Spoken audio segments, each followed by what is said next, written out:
నృత్య శాఖ అధ్యక్షురాలు శ్రీమతి అలేఖ్య గారి పర్యవేక్షణలో ఆ శాఖకు చెందిన అధ్యాపకులు ప్రదర్శించిన పొట్టి శ్రీరాములు తెలుగు విశ్వవిద్యాలయం 15వ వ్యవస్థాపక దినోత్సవం సందర్భంగా ప్రముఖ సాంస్కృతిక కళాకారుడు, సాంస్కృతిక పరిశోధకుడు, సినీ రంగస్థల నటుడు, రాష్ట్ర ఉన్నత విద్యాశాఖ మంత్రి శ్రీ కరణం రామచంద్రరావు గారు ముఖ్య అతిథిగా పాల్గొంటున్నారు. ప్రముఖ సినీ నటులు, దాదాసాహెబ్ ఫాల్కే అవార్డు గ్రహీత, భారతదేశం గర్వించదగిన చలనచిత్ర ప్రముఖుడు,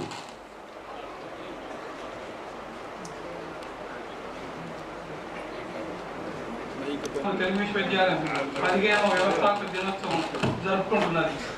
ఈ సందర్భంగా కళాప్రపూర్ణ డాక్టర్ బిక్కినేని రాధాకృష్ణమూర్తి గారికి విశిష్ట పురస్కారం ప్రదానం చేయడం జరుగుతున్నది.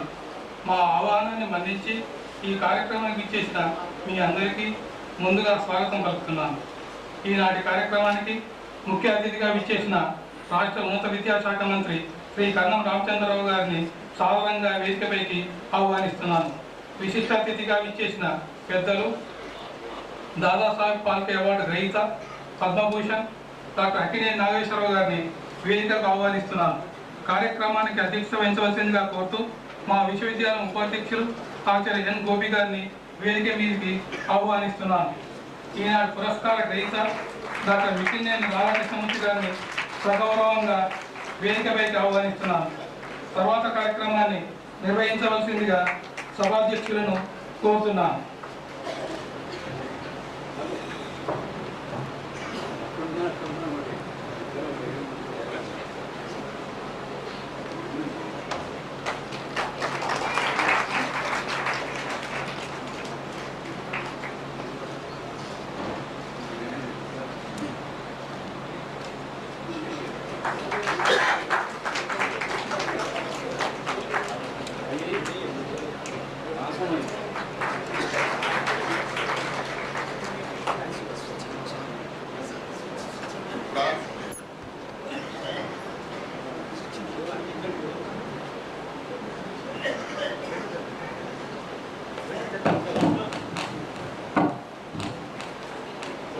ప్రార్థన శ్రీమతి శారద.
జ్యోతి ప్రజ్వలనం మాన్య శ్రీ కరణం రామచంద్రరావు గారు రాష్ట్రం ఉన్నత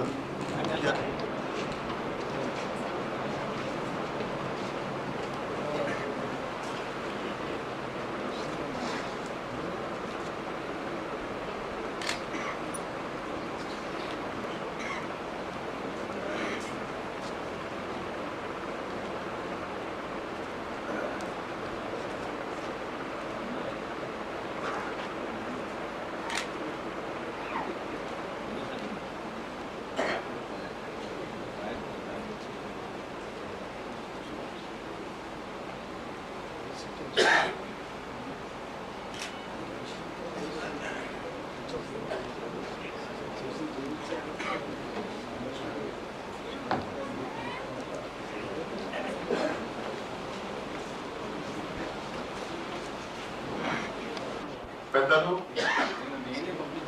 కరణం రామచంద్రరావు గారికి ఈనాటి విశిష్ట అతిథి దాదాసాహెబ్ ఫాల్కే అవార్డు గ్రహీత,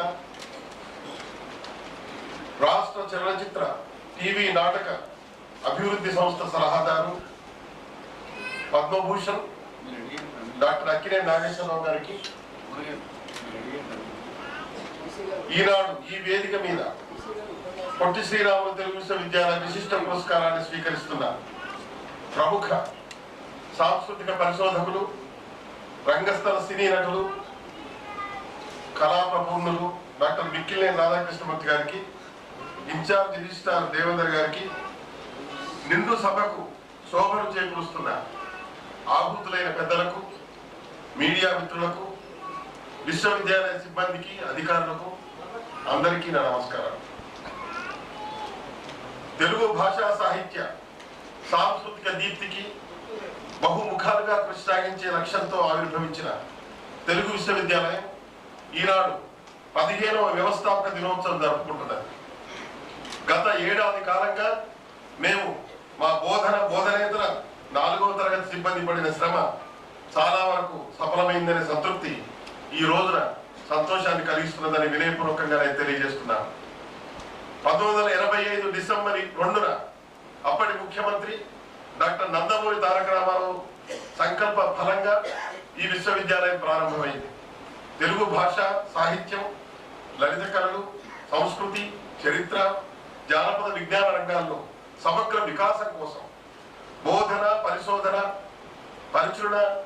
ప్రచురణ, విస్తరణ సేవ, అంతర్జాతీయ సేవ మొదలైన కార్యక్షేత్రాలను విశ్వవిద్యాలయం నిర్దేశించుకుంది. ఈ విశ్వవిద్యాలయ నిర్మాణకర్త నందమూరి తారక రామారావు గారు కొంతకాలం ఈ విశ్వవిద్యాలయానికి అధ్యక్షుడిగా ఉండటం అపురూపమైన జ్ఞాపకం. ఆ విధంగా విశ్వవిద్యాలయ చరిత్ర పుటలపై ఆ విశ్వకళామూర్తి సంతకం చెరగని విధంగా పడినట్లే తొలినాళ్ళు ఆయన మనోభిష్టం మేరకు రాజమహేంద్రవరంలో సాహిత్య పీఠం, శ్రీశైలంలో చరిత్ర సంస్కృతి పురావస్తు పీఠం, రాజధాని హైదరాబాద్లో భాషాభివృద్ధి పీఠం, లలిత కళాపీఠం ఏర్పడ్డాయి. అనంతర కాలంలో వరంగల్లో జానపద గిరిజన విజ్ఞాన పీఠం ప్రారంభమైంది. జ్యోతిషం, జర్నలిజం వంటి అధ్యయనాంశాలను పొదుక్కొని సామాజిక శాస్త్రాల పీఠం పేర మరొక పీఠం హైదరాబాద్ లో ఏర్పడింది. ఈ పీఠాలు కాకుండా అంతర్జాతీయ తెలుగు కేంద్రం, విజ్ఞాన సర్వస్వ కేంద్రం, తులనాత్మక అధ్యయన కేంద్రం, ప్రచురణ విభాగం, విస్తరణ సేవా విభాగం నిర్దిష్ట లక్ష్యాలతో తమ కార్యక్రమాలు కొనసాగిస్తున్నాయి. కృష్ణా జిల్లా కూచిపూడిలో శ్రీ సిద్ధేంద్ర కళాక్షేత్రం విశ్వవిద్యాలయానికి అనుబంధంగా ఉంది. దీనిలో భాగంగా ఉంది. సంగీతం, నృత్యం, నాటకం, చిత్రలేఖనం, శిల్పకళలు, జానపద కళలకు తోడు ఇటీవల ట్రావెల్ అండ్ టూరిజం, లలిత సంగీతం, హరికథా కోర్సులను ప్రవేశపెట్టి కళల అభ్యాసానికి మరికొన్ని పాఠశాలలు చేకూర్చే ప్రయత్నం చేశాం. మిమిక్రీలో డాక్టర్ నేరళ్ల వేణువాదం, లలిత సంగీతంలో బాలగుమి విశ్వనాథం, చిత్తరంజన్ గారు, హరికథలో వీరగంధ వెంకట సుబ్బారావు వంటి లబ్ధ ప్రతిష్ఠలను అధ్యాపకులుగా విశ్వవిద్యాలయం నియమించింది. వీరు సాధారణంగా తెలుగు విశ్వవిద్యాలయంలో తప్ప మరో చోట లభ్యం కారు. వారు ఉండటం వల్ల విద్యార్థులకు ఎంతో మంచి అవకాశంగా మేము భావిస్తున్నాం. వరంగల్లోని జానపద గిరిజన అధ్యయన పీఠంలో మౌలిక పరిశోధన జరుగుతున్నది. ఫోర్డ్ ఫౌండేషన్ మంజూరు చేసిన ₹1,80,00,000 గ్రాంట్ మొదటి విడత విడుదల చేశారు. ప్రభుత్వం ఆ పీఠానికి స్థలాన్ని ఇచ్చింది. ముఖ్యమంత్రి చంద్రబాబు నాయుడు గారు భవన నిర్మాణానికి శంకుస్థాపన చేశారు. పీఠంలో పరిశోధన భవన నిర్మాణానికి జ్ఞానపీఠ అవార్డు గ్రహీత మహాకవి డాక్టర్ సి నారాయణ రెడ్డి గారు రాజ్యసభ సభ్యులుగా ఉన్నారు. వారు ఎంపీ ల్యాండ్స్ నుంచి ఆ భవన నిర్మాణానికి ఆయన 30 లక్షల రూపాయలని మంజూరు చేశారు. జానపద గిరిజన అధ్యయన పీఠం ఈ నిధులను వినియోగించుకుని విశ్వవిద్యాలయానికి ముందు మంచి పేరు తీసుకువచ్చే పరిశోధన చేయగలదని నేను గాఢంగా విశ్వసిస్తున్నాను. సాహిత్య పీఠంలో, భాషాభివృద్ధి పీఠంలో, చరిత్ర సంస్కృతి పీఠంలో అధ్యాపకులు చేపట్టిన పరిశోధనలు ప్రాజెక్టులు చురుగ్గా సాగుతున్నాయి. కూచిపూడిలోని సిద్ధేంద్ర కళాక్షేత్రం అభివృద్ధికి విఖ్యాతులైన నర్తకులు, నాట్యాచార్యులతో నేను అనేక సార్లు సమావేశాలు జరిపి 2 కోట్ల రూపాయలు ఖర్చు కాగల ఒక ప్రణాళికను రూపొందించాం. రాష్ట్ర ప్రభుత్వ సిఫార్సులతో కేంద్ర ప్రభుత్వ సాంస్కృతిక శాఖ వారిని సహాయం అందిస్తూ ప్రతిపాదనలు పంపాం. సిద్ధేంద్ర కళాక్షేత్రం అభివృద్ధి కోసం ఆ ప్రాంత ప్రజాప్రతినిధులు, జిల్లా కలెక్టర్ మొదలైన ప్రముఖులతో ఒక అభివృద్ధి సంఘం ఏర్పడింది. ఇటీవల సంఘ సమావేశం కూడా జరిగింది. అక్కడ కూడా పార్లమెంట్ సభ్యుల అభివృద్ధి నిధుల నుండి ఎంపీలు డాక్టర్ యార్లగడ్డ లక్ష్మీప్రసాద్, దగ్గుపాటి వెంకటేశ్వరరావు, పి ప్రభాకర్ రెడ్డి తదితరులు ఇచ్చిన 40 లక్షల రూపాయలతో భవన నిర్మాణం ప్రారంభించడం జరిగింది. కూచిపూడి కళాక్షేత్ర అభివృద్ధి పట్ల ఎంతో శ్రద్ధ వహిస్తున్నాం. మా ప్రయత్నాలకు ప్రభుత్వం కూడా తగిన సహకారం అందిస్తున్నది. తెలుగు భాష, సాహిత్య సంస్కృతుల వికాసంలో ప్రామాణిక గ్రంథాలు ఎంతో ప్రధాన పాత్ర నిర్వహిస్తాయి. తెలుగు విశ్వవిద్యాలయం తన ప్రచురణ విభాగాన్ని ఎంతో పటిష్టంగా నిర్వహిస్తున్నది. ఇప్పటి వరకు సుమారు 240 గ్రంథాలను విశ్వవిద్యాలయం అందించింది. బడ్జెట్ పరమైన పరిమితులను అధిగమించి పుస్తక ప్రచురణ కార్యక్రమాన్ని విస్తృతపరచాలని నిర్ణయించాం. 100 గ్రంథాలు సౌజన్య ప్రచురణ అనే పథకాన్ని ప్రవేశపెట్టాం. దాతల విరాళాలతో పుస్తకాలు ప్రచురించి ఈ పథకానికి మంచి స్పందన లభిస్తున్నది. గణనీయమైన సంఖ్యలో గ్రంథాలు రాబోతున్నాయి. ఇదొక మంచి పరిణామంగా నేను భావిస్తున్నాను. అంతర్జాతీయ తెలుగు కేంద్రం ద్వారా దేశం వివిధ రాష్ట్రాల్లో గడిచిన సంవత్సరంలో విస్తృతంగా కార్యక్రమాలు జరిగాయి. బరంపురం, హోసూర్, బెంగళూరు, చెన్నై, ఢిల్లీ, సూరత్ మొదలైన ప్రాంతాలకు నేను స్వయంగా వెళ్ళి అక్కడ తెలుగు సభల్లో పాల్గొన్నాను. ఎంతో ఉత్సాహంగా తెలుగు సంస్కృతి పట్ల ఎనలేని అనురక్తితో ప్రవాసాంధ్రులు జరుపుకున్న సభలను తెలుగు విశ్వవిద్యాలయం నుంచి వాటికి మేము సముచిత సహకారాన్ని అందించాం. ఆయా రాష్ట్రాల్లో పాఠశాలలకు తెలుగులో పాఠ్యపుస్తకాలు అందజేసేందుకు కృషి చేస్తున్నాం. తెలుగు పాఠశాలల భవన నిర్మాణానికి గ్రాంట్లు మంజూరు చేశాం. తెలుగు సంఘాల గ్రంథాలయాలకు తెలుగు పుస్తకాలు పంపాం. ఉద్యోగులకు విశ్వవిద్యాలయంలో ఇంటర్సే సీనియారిటీ తేల్చడానికి కృషి చేశాం. విశ్వవిద్యాలయ స్టాట్యూట్స్ తయారు చేయడంలో విశ్వవిద్యాలయానికి ఒక రాజ్యాంగం ఏర్పడినట్టు అయింది. ఈ నియమావళిని రూపొందించడానికి ఎన్నో దఫాలు నిపుణులతో సమావేశాలు జరిపాం. నిపుణుల సంఘంలోని సభ్యులందరికీ ఈ సందర్భంగా అభినందనలు తెలియజేస్తున్నాను. బ్యాక్లాగ్ ఖాళీలను ఎటువంటి అవాంతరాలు లేకుండా భర్తీ చేయడం కలిగిన అనుభవంతో అధ్యాపకుల కెరీర్ అడ్వాన్స్మెంట్ స్కీమ్ కూడా వర్తింపజేశాం. విద్యామంత్రి గారికి ఈ వేదిక నుంచి మేము నిర్విఘ్నంగా చేసుకోగలిగాము. ఇంకా కొన్ని యూనివర్సిటీస్ చేసుకోవాల్సి ఉంది. మొత్తం మీద గడిచిన సంవత్సర కాలంగా విశ్వవిద్యాలయంలో ఒక పని వాతావరణం ఏర్పడిందని నేను భావిస్తున్నాను. వచ్చే సంవత్సరం కూడా అనేక కార్యక్రమాలు చేపట్టాలని సంకల్పిస్తున్నాను. ముఖ్యంగా విశ్వవిద్యాలయం ప్రభుత్వం ఇచ్చే బడ్జెట్ తోడు సొంతంగా ఆర్థిక వనరులు సమకూర్చుకోవాల్సిన పరిస్థితులు ఏర్పడుతున్నాయి. మాన్య మంత్రివర్యులు శ్రీ కరణం రామచంద్రరావు వారికి తెలుసు, తెలుగు విశ్వవిద్యాలయంలోని విద్యాత్మక అంశాలకు మార్కెటింగ్ అవకాశాలు లేవు. వృత్తి విద్యలకు ప్రొఫెషనల్ కోర్సెస్కు డబ్బులు మనం సెల్ఫ్ ఫైనాన్సింగ్ కోర్సెస్ పెట్టుకోవచ్చు. ఇవి ప్రవృత్తి విద్యలు రాజుల పోషణతో ఇదివరకు కళలు వర్దిల్లాయి. నేను ముఖ్యమంత్రి సముఖంలో కూడా చెప్పాను, వీటికి ప్రభుత్వం సపోర్ట్ అవసరం, లేకపోతే చస్తాయి. కాబట్టి ప్రవృత్తి విద్యలు ఇవి వృత్తి విద్యలు కావు. కొంత ప్రభుత్వం మీరు సపోర్ట్ చేయాలి. మేము కూడా సంపాదించుకునే ప్రయత్నం ఇప్పుడే కొత్తగా అన్వేషించాం. ఈ అనుభవం విశ్వవిద్యాలయానికి లలిత కళలు కొత్త అయినా ఈ అనుభవాన్ని మేము ఛాలెంజ్గా స్వీకరించాము. అయినప్పటికీ సొంత వృత్తి విద్య అవకాశాలు లేవు. ఇవి వృత్తి విద్యలు కావు, ప్రవృత్తి విద్యలు. ఇవి తీగలు, వీటికి తరుగుల అండ కావాలి. అయినప్పటికీ సొంత వనరుల సమీకరణ కోసం త్వరలో విశ్వవిద్యాలయంలో ఒక దూర విద్యా కేంద్రాన్ని ఏర్పాటు చేయాలని నిర్ణయించాం. ఈ కేంద్రం ద్వారా కరెస్పాండెన్స్ కోర్సులను ప్రవేశపెట్టి సమర్థంగా నిర్వహించాలని భావిస్తున్నాం. దానికి రాష్ట్రంలోని దూర విద్యా కేంద్రాలు డైరెక్టర్లు ఆహ్వానించి చర్చిస్తున్నాం. అదేవిధంగా విదేశీ విద్యార్థుల కోసం కూచిపూడి నృత్యంలో కోర్సు ప్రవేశపెట్టేందుకు తీవ్రంగా ప్రయత్నాలు చేశాం. అమెరికా, ఇంగ్లాండ్ మొదలైన దేశాల్లోని పరిస్థితిని ఇప్పటికే కొంత అధ్యయనం చేశాం. అక్కడ ఒక నెట్వర్క్ ఏర్పరచుకున్నాం. ఒక రిపోర్ట్ కూడా సిద్ధం చేశాం. నృత్యం కోర్సు సంబంధించిన సిలబస్ రూపొందించడం సూత్రప్రాయంగా పూర్తయింది. ఈ సమాచారం ఇందుకు సంబంధించి ఢిల్లీలోని American institute of Indian studies వారు విశ్వవిద్యాలయానికి తగిన సహాయాలు అందిస్తున్నారు. వారు మా విశ్వవిద్యాలయానికి అఫిలియేటెడ్ గా ఉన్నారన్నమాట. ఇకపోతే ఈనాటి పురస్కారం గురించి కూడా ఒక మాట చెప్తాను. 1991వ సంవత్సరంలో ఈ పురస్కారం ప్రారంభమైంది. తెలుగు భాషా సాహిత్యాలు, లలిత కళలు, సాంస్కృతిక రంగాల్లో ఏటా ఒక్కొక్క రంగం నుంచి ఒక ప్రముఖ వ్యక్తిని ఎంపిక చేసి విశిష్ట పురస్కారం ప్రదానం చేయడం జరుగుతున్నది. ఇప్పటి వరకు సాహిత్యంలో డాక్టర్ భోయి భీమన్న గారికి, లలిత కళల్లో డాక్టర్ కె రాజయ్య గారికి, సాంస్కృతిక రంగంలో డాక్టర్ తిరుమల రామచంద్ర గారికి, సాహిత్య మళ్ళీ సాహిత్యంలో డాక్టర్ వాసిరెడ్డి సీతాదేవి గారికి, లలిత కళల్లో పీసపాటి నరసింహమూర్తి గారికి, సాంస్కృతిక రంగంలో బిఎన్ శాస్త్రి గారికి, మళ్ళీ సాహిత్యంలో డాక్టర్ రావురు భరద్వాజ గారికి, లలిత కళల్లో డాక్టర్ నటరాజ రామకృష్ణ గారికి పురస్కారాలు అందజేయడం జరిగింది. ఈ సంవత్సరం తిరిగి సాంస్కృతిక రంగంలో విశిష్ట సేవలు అందించిన డాక్టర్ మిక్కిలినేని రాధాకృష్ణమూర్తి గారికి ఈ పురస్కారం ప్రదానం చేయడం ఈనాడు జరుగుతుంది. తెలుగు విశ్వవిద్యాలయం వ్యవస్థాపక దినోత్సవం సందర్భంగా విశ్వవిద్యాలయం ఎంతో ప్రతిష్టాత్మకంగా ప్రదానం చేస్తున్న విశిష్ట పురస్కార ప్రదానం మాకు సంతోషాన్ని కలిగిస్తున్నది.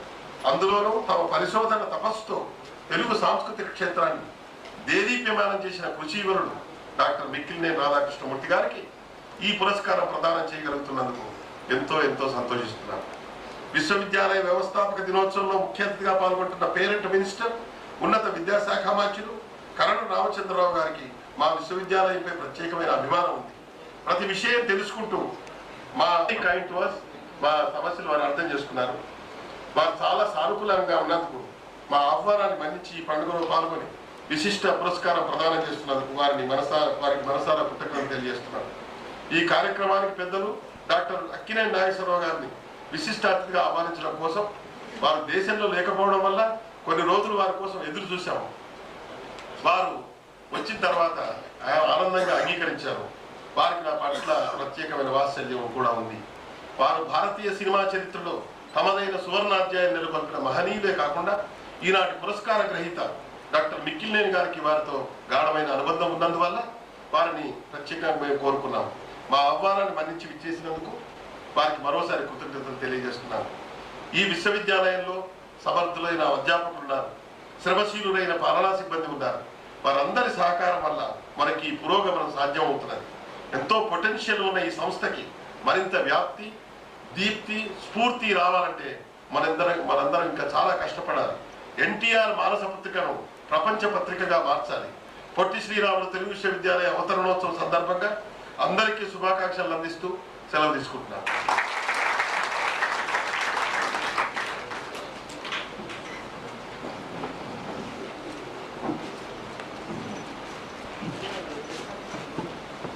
ఇప్పుడు పురస్కార ప్రదానం, పురస్కార గ్రహీత పరిచయం. పురస్కార ప్రదానం మంత్రి గారు చేస్తారు. పురస్కార సాంస్కృతిక పరిశోధకుడు, కళా చరిత్రకారుడు, సుప్రసిద్ధ రంగస్థల చలనచిత్ర నటుడు, దర్శకుడు, స్వాతంత్ర్య సమరయోధుడు, గ్రంథకర్త, కళాప్రపూర్ణ డాక్టర్ మిక్కిలినేని రాధాకృష్ణమూర్తి 1916వ సంవత్సరం కృష్ణాష్టమి నాడు గుంటూరు తాలూకా లింగాయపాలెంలో ఒక మధ్యతరగతి కుటుంబంలో జన్మించారు. పెరిగింది కృష్ణా జిల్లా గోలవెన్నులో. బాల్యంలో జానపద కళారూపాలను చూసి ముగ్ధుడై మట్టి మనుషుల కళా వైభవ పరిరక్షణను జీవిత లక్ష్యంగా స్వీకరించారు. విద్యార్జన కొనసాగిస్తూనే కళాయాత్ర సాగిస్తూ అందరి చేత మెప్పు పొందారు. సుప్రసిద్ధ నటుల మాటలను, పాటలను, పద్యాలను అనుకరిస్తూ వలరిస్తూ కపిలవాయి రామనాథ శాస్త్రి గారి శుశ్రూష భాగ్యాన్ని సంపాదించుకున్నారు. తండ్రి అకాల మరణంతో హై స్కూలు చదువు ఆగిపోయినా బ్రతుకు తాత్కాలికంగా తెగిన గాలిపటమైన నిజానికి అక్కడే అసలు జీవితాన్వేషణ ప్రారంభమైంది. స్వాతంత్ర్య సమర ద్వారాలు ఇంటికి వెళ్తున్న కాలం ఆంధ్ర పర్యటనకు వచ్చిన గాంధీజీని చూసి ప్రభావితుడై ఆయన పిలుపును అందుకొని 15వ ఏట ఉద్యమంలో దిగారు. కత్తరు ధరించి కొల్లాయి గట్టితేనేమి మా కొద్దీ తెల్లదొరతనం వంటి గీతాలు ఉద్యమ కంఠంతో ఆలపిస్తూ జనాన్ని ఉర్రూతొలగించారు. అనంతరం వీర యువకులు భగత్ సింగ్, రాజ్గురు, సుఖదేవుల త్యాగాలకు స్ఫూర్తి పొందిన మిక్కిలినేని కాంగ్రెస్ రాజకీయాలకు స్వస్తి చెప్పి కమ్యూనిస్టు ఉద్యమంలో చేరారు. 1938లో పార్టీ రహస్య దినాల్లో కొరియర్గా పనిచేశారు. క్విట్ ఇండియా ఉద్యమంలో Uppuluru railway station, Punadipadu high school తగులబెట్టి టెలిఫోన్ తీగలు తెంపినందుకు 2 సార్లు అరెస్టు చేశారు. లాఠీలతో చితకబాదారు. 6 నెలల జైలు శిక్ష విధించారు. స్వాతంత్ర్యానంతరం తెలంగాణ సాయుధ పోరాటంలో కూడా మిక్కిలినేని పాల్గొన్నారు. భార్య సీతారత్నం నాయికగా, తాను నాయకుడిగా తెలంగాణ పోరాట నేపథ్యంలో వచ్చిన మా భూమి నాటకాన్ని ఊరూరా ప్రదర్శించి ఉద్యమ చైతన్యాన్ని నలుదిశలా వెదజల్లారు. ప్రజానాట్య మండలి పక్షాన తాను నిర్వహించిన ప్రదర్శనలకు నైజాం పోలీసులు 3 సార్లు అరెస్టు చేసి లాఠీలతో, చింతబరికలతో చావబాదారు. జైలు శిక్ష విధించారు. జిల్లా యువజన ఉద్యమం, బాల సంఘాల నిర్మాణం, గ్రంథాల ఉద్యమం, వయోజన విద్యా ప్రచారం, గోరా నడిపిన నాస్తికోద్యమం వంటి ఎన్నో ఉద్యమాల్లో మిక్కిలేని పాల్గొన్నారు. ఊరూరా ప్రజానాట్య మండలి శాఖలు స్థాపించి పటిష్టపరిచి ప్రజాకళలకు ఊపిరిపోశారు. ప్రజానాట్య మండలి స్థాపకుల్లో ఒకరైన మిక్కిలినేని దానికి అధ్యక్షుడిగా కూడా పనిచేశారు. ఇటీవల పోరాట రంగస్థలి ప్రజానాట్య మండలి చరిత్రను రచించి అరుదైన ఫోటోలను కూడా చేర్చి ప్రచురించారు. 1951లో చలనచిత్ర రంగంలో ప్రవేశించి 46 సంవత్సరాల పాటు చలనచిత్ర సీమలో ఉన్నారు. 400 సాంఘిక, జానపద, పౌరాణిక చిత్రాల్లో వైవిధ్యంతో కూడిన పాత్రలను పోషించి తనదైన చెరగని ముద్ర వేశారు. సినీ రంగంలో నాటి వెండితెర వేలుపు నందమూరి తారక రామారావు గారితో మిక్కిలినేని అనుబంధం మరువరానిది. తారక రామారావు తండ్రిగా, అన్నగా, గురువుగా, మామగా నటించారు. సాధారణ నటునికి, కళాకారునికి వయస్సు రీత్యా కృషి ఆగిపోయే చోట మిక్కిలినేని అసలు జీవితం ప్రారంభమైంది. మొదటి దశలో స్వాతంత్ర్య సమరయోధుడిగా త్యాగమయ జీవితం గడిపి తర్వాత కళాకారుడిగా సాఫల్యాన్ని పొంది అటు తర్వాత జానపద కళారూపాల పునరుద్ధరణకు, సాంస్కృతిక పరిశోధనకు తన ధనం, సమయం సర్వం వెచ్చిస్తూ తెలుగు భారతికి అనర్ఘరత్నాలను సమర్పించారు. 100 ఏళ్ల తెలుగు నాటకరంగ చరిత్రను తన నటనా విశేషాలను సేకరించి ఆంధ్రప్రభ వారపత్రికలో 25 సంవత్సరాల పాటు ధారావాహికంగా ప్రచురించారు. తర్వాత నటరత్నాల పేరుతో బృహత్ గ్రంథాన్ని వెలువరించారు. 250 మంది నటరత్నాల ఛాయాచిత్రాలను సేకరించి ఫోటోలు లభించని వారి రేఖాచిత్రాలు గీయించి పెద్దవిగా చేసి నటరత్నాల ఫోటో ప్రదర్శనను రూపొందించారు. ఆ ఫోటోలు తెలుగు విశ్వవిద్యాలయంలో భద్రంగా ఉన్నాయి. 25 ఏళ్ల అన్వేషణ, పరిశోధనల ఫలితంగా ఆంధ్ర నాటకరంగ చరిత్ర గ్రంథాన్ని వెలువరించారు. నాటకరంగంలోని విద్యార్థులకు, తర్వాతి పరిశోధకులకు సాధికారిక ఆఖర గ్రంథంగా దాన్ని సంతరించారు. స్వయంగా అనేక జానపద కళారూపాలను జనరంజకంగా ప్రదర్శించగల మిక్కిలినేని అనేక ప్రాంతాలను పర్యటించి జానపద కళారూపాలను పరిశోధించి తెలుగువారి జానపద కళారూపాలు అనే 900 గాక 108 జానపద కళారూపాల చిత్రాలు వేయించి ప్రదర్శించారు. ప్రపంచ తెలుగు మహాసభల సందర్భంగా ఆంధ్రప్రదేశ్ ప్రభుత్వం ఆయన చేత తెలుగువారి చలనచిత్ర కళ అనే గ్రంథాన్ని ప్రత్యేకంగా రాయించి ప్రచురించింది. ఆంధ్రుల నృత్య కళా వికాసం అనే మరో గ్రంథాన్ని కూడా ఆయన రచించారు. వక్తగా, పరిశోధన వ్యాసకర్తగా మిక్కిలినేని కొన్ని వేల సభల్లో ప్రసంగించారు. కళాకారునిగా వేల ప్రదర్శనలిచ్చారు. చైనా, పాకిస్తాన్లతో యుద్ధం సంభవించినప్పుడు, దివిసీమ ఉప్పెన కబడించినప్పుడు తోటి కళాకారులతో రాష్ట్రమంతటా పర్యటించి విరాళాలు సేకరించి ఇచ్చారు. ఆయన చేసిన కృషికి తెలుగువారు ఆయనను సముచిత రీతిని గౌరవించుకున్నారు. ఆంధ్ర విశ్వవిద్యాలయం కళాప్రపూర్ణ గౌరవ డాక్టరేట్తో సత్కరించింది. ఆంధ్ర నాటకరంగ చరిత్ర గ్రంథానికి తెలుగు భాషా సమితి అవార్డు, నటరత్నాలు గ్రంథానికి ఆంధ్రప్రదేశ్ సాహిత్య అకాడమీ అవార్డు లభించింది. సంగీత నాటక అకాడమీ ఫెలోషిప్ ను, కళాప్రవీణ బిరుదును ఇచ్చి సత్కరించింది. నటరత్నాల తొలి భాగం మద్రాసులో ఆవిష్కృతమై ఎన్టీఆర్ కు అంకితం ఇచ్చినప్పుడు ఆ మహనీయుడు ఆ రోజుల్లో మిక్కిలినేనికి 5,000 రూపాయల బహుమతి ఇచ్చి ఆప్యాయంగా అక్కున చేర్చుకుని అభినందించారు. ఇంకా యార్లగడ్డ వెంకన్న చౌదరి రాజ్యలక్ష్మి పురస్కారం, రాజాలక్ష్మి అవార్డు, సుబ్బరామిరెడ్డి కళాపీఠం అవార్డు, నందమూరి తారక రామారావు ఆత్మగౌరవ పురస్కారం, రసమయ్య వారి పైడి లక్ష్మయ్య పురస్కారం, మద్రాసు సంగీత నాటక academy award, Gudavalli Ramabrahmam, Bellary Raghava, Chittoor Nagaiah, T కృష్ణల స్మారక పురస్కారాలు లభించాయి. ఇటీవలే అమెరికన్ సేవ చేయడానికి 2 జన్మలెత్తినట్లుగా ఉంది. ఒకే జన్మను 2 జన్మలకి కళలను వెలిగించడానికి, సంస్కృతిని శోధించి సముద్ధరించడానికి, అనేక విలువైన గ్రంథాలను అందించడానికి వెచ్చించారు. ప్రదానం చేసి సత్కరిస్తున్నది.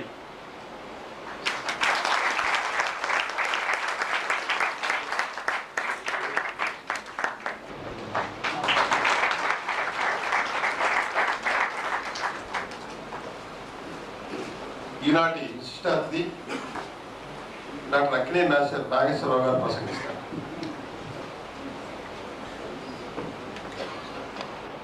అమాత్యవర్యులు, రాష్ట్ర ఉన్నత విద్యాశాఖ మంత్రులు శ్రీ కర్నూలు రామచంద్రరావు గారికి, పొట్టి శ్రీరాములు తెలుగు విశ్వవిద్యాలయం ఉపాధ్యక్షులు శ్రీ గోపి గారికి,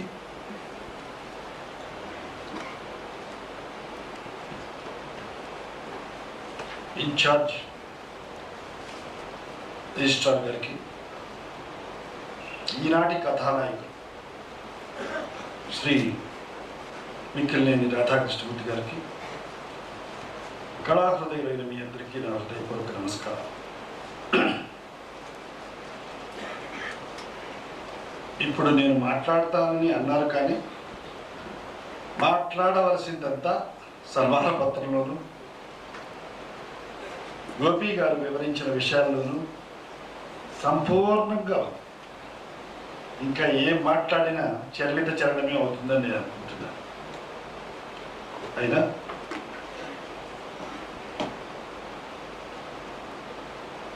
సోదరుడు స్వర్గీయ ఎన్టీ రామారావు గారు ప్రారంభించిన ఈ తెలుగు విశ్వవిద్యాలయం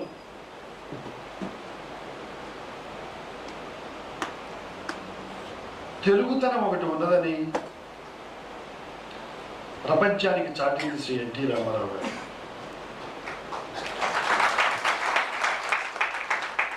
అది ప్రారంభించి తెలుగు భాష కోసం, కళల కోసం, వీటన్నిటిని వృద్ధిపరచడం కోసం శ్రీ రామారావు గారు ప్రారంభిస్తే, ఇప్పుడు గోపి గారు చెప్పిన విధంగా అది శాఖోపశాఖలుగా విస్తరించి దానికి ఉన్న పరిధిలో అనేక రకాలైన సేవలు చేస్తుంది మన రాష్ట్రానికి. ఇప్పుడే చెప్పారు, మిగతా చోట్ల కూడా యూరోప్లో కానివ్వండి, అమెరికాలో కానివ్వండి కొన్ని శాఖలు ప్రారంభించాలని ప్రయత్నాలు జరుగుతున్నాయని చెప్పారు. చాలా సంతోషం. మన కూచిపూడి నాట్యం అమెరికాలో ఇప్పటికే పాతుకుపోయింది. అది కలకాలం 4 కాలాల పాటు ఆ దేశంలో కూడా ఉండేట్టు చేస్తుంది. చాలా సంతోషమైన విషయం. అనేక రకాలుగా విస్తరించిన ఈ తెలుగు విశ్వవిద్యాలయం 15వ సంవత్సరంలో ఉండి ఇలా సభలు జరుపుకోవడం, దాని విషయాలు సింహావలోకనం చేసుకోవడం, దాని అభివృద్ధికి పథకాలు వేసుకోవడం చాలా చక్కటి విషయం. నాకు ఎంతో ఆనందంగా ఉంది. ఇకపోతే ఈ రోజున అనేక మందికి ఇప్పటికి దాదాపు ఈ సాంస్కృతిక 91లో ప్రారంభించి కవిత్వంలో కానివ్వండి, సాంస్కృతికంగా కానివ్వండి, మరొక శాఖలో కానివ్వండి, లలిత కళలో ఇది 9వ విశిష్ట పురస్కారం అనుకుంటారు. అది మిక్కిలినేని వారికి ఇవ్వడం చాలా సంతోషంగా ఉంది నాకు. మా సినిమా ఇండస్ట్రీకి సంబంధించినంత వరకు వయసులో పెద్దవారు ఆయనే. ఇప్పుడే చదివారు సన్మాన పత్రంలో. అప్పుడు లాఠీ దెబ్బలు తిని ఒళ్ళు కాయలు గాయించుకున్న ఆయన ఆ లాఠీ దెబ్బలు తిని ఉండకపోతే ఇంత గట్టిగా ఉండేవారు కాదేమో అని నాకు అనిపిస్తుంది. వాటిల్లో కూడా ఆరోగ్యం ఉందని అర్థమవుతుంది. అయితే దాని వెనక ఉన్న కథ అటువంటిది. ఆ రోజుల్లో ఉండే ఇన్స్పిరేషన్. ఈ కథ అంతా, ఈ కథ చరిత్ర నాకు తెలియదు. నాకు తెలిసింది మిక్కిలినేని రాధాకృష్ణమూర్తి గారు ఒక యాక్టర్గా, దాని తర్వాత ఒక కవిగా, దాని తర్వాత ఒక పరిశోధకుడిగా మాత్రమే నాకు తెలుసు. అనేక వేషాలు సన్మాన పత్రంలో చెప్పారు. నటరత్నాలు రామారావు గారికి ఇచ్చారని, వారి 5,000 ఇస్తే కౌగులించుకున్నారని, మరి ఇటువంటి విషయాలని చెప్పారు. బాగానే ఉంది. మొదటి సంస్కృతి పరంగా మొదటి చరిత్ర రాసింది వారే. అది అంకితం ఇచ్చింది నాకే.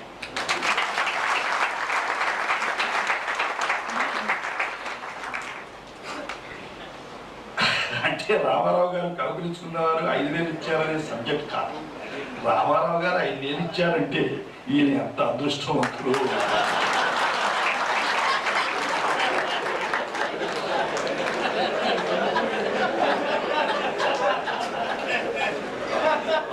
మిమ్మల్ని నవ్వించడానికి చెప్పలేదు. ఇది నిజం. అయితే నా ఒకసారి మ్యాన్స్క్రిప్ట్ తీసుకొచ్చి నేను ఇప్పుడు పోర్షన్ చదివే పుస్తకాలు చదివే అలవాటు లేదు, చదువు లేక ఆ అలవాటు లేని కారణంగా ఒకసారి ఎందుకు వారికి అలా అనిపించిందో రామారావు గారితో పాటు యాక్ట్ చేశారని కూడా చెప్పారు. నా సంగతి అక్కడ లేదు, పర్వాలేదు, ఇబ్బంది లేదు. తెలుగు విశ్వవిద్యాలయం వారికి చెబుతున్న చరిత్ర కదా తెలుగు విశ్వవిద్యాలయం. సన్మాన పత్రం రాసిన వారు నాగేశ్వరరావు, ఇంకా మిగతా వారు ఉన్నారని మర్చిపోయి ఉంటారు. అయితే ఆ మ్యాన్స్క్రిప్ట్ నా దగ్గరికి తీసుకొచ్చాను. నాకైతే చదివే అలవాటు లేదు. అయితే అక్కడక్కడ కొంతకాలం నా దగ్గర ఎత్తిపెట్టి అక్కడక్కడ చదివితే వాటి రైటర్, వాటి రీసెర్చ్, ఒక సామాన్యమైన వేషాలు వేస్తున్న మా కళ ముందు ఉన్న నటుడు, వయసులో పెద్దవారైనా వేషాలు వేసేది చిన్నది. అటువంటి ఒక వ్యక్తి గత చరిత్రనంతా ఆయన గనక లేకపోతే ఈ రోజున ఆంధ్ర నాటక చరిత్ర కానీ, నటరత్నాలు ఇక్కడ మనం చూస్తున్న ఎగ్జిబిషన్ కానీ, అసలు గాంధీ గారినే మర్చిపోతున్న ఈ రోజుల్లో ఈ చరిత్రను అటువంటి వాడు సృష్టించి ఉండకపోతే, మనందరికీ జ్ఞాపకం చేసి ఉండకపోతే మన చరిత్రను మనమే మర్చిపోయే దుస్థితి మనది అని నేను వినయపూర్వకంగా మనం చేస్తున్నాను. మీ అందరూ ఆయన మాలాగా లక్షలు సంపాదించిన వ్యక్తి కాదు. ఎందుకు ఈ పని చేయగలిగారు? ఎక్కడో ఆయనలో ఆ తపన ఉండి ఉండకపోతే, దేశం పట్ల భక్తి ఉండకపోతే ఆ పని చేసి ఉండరు.